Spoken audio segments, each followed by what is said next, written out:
So our Build for the Future project takes young teenagers out from the UK, and these are teenagers sometimes that find life a little bit challenging. I tour the country, and I find these teenagers that want to come out and volunteer.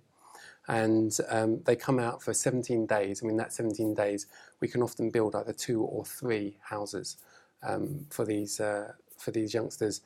And the impact on both sides is huge, from the teenager's point of view, also to the orphan that you give the keys to. I remember one place we went into, there was a little boy, and he was only 12. And he was head of house. So when we walked into camp, he just didn't want anything to do with us. Nothing at all. So we were just walking around, and he was collecting wood, and he built his little fire, and then he got a little billy can, and he put his little billy can on and filled it up with just some rice, and it was bubbling away and cooking. And then he knocked this billy can just as it finished, and all the rice went into the sand. And he just then sat there, and he was just picking up each little piece and just putting it back, because that's all he had to eat.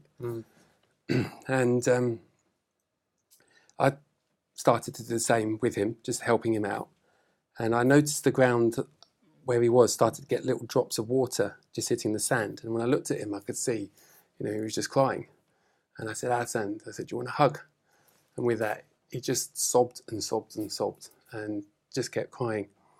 So we uplifted him, we took him to the shops, just bought him the food, helped him cook it, and then we left him for the night, and we went back to our camp, and his little 4 siblings ate what they needed to eat. And then the next day when we walked into camp, he was hanging upside down from a tree and just playing like any kid should do. And that's because he had food. So he didn't have to go out begging to everybody else. He was just being allowed to be a kid. And over that week, he built a friendship up with them. And at the end of the week, I said, here are the keys for your little house. He said, no, Chris, I'm not taking them. I go, why not? We just built you a house. Chris, if I take the keys, I never see you again. So I said, I promise I'll come back and I'll see you. And so he took the keys and flicked the end of my nose and ran around the house, smiling. But every single time we keep the promise and we go back and we visit him. So the impact on him is that he's safe, he's secure, and he knows that he's okay, and that he's got somebody that's going to catch him. And we might be 1,000 miles away now. We live here in England. But he still knows that if he needs help, he can contact us, he can get hold of us, and we can contact him.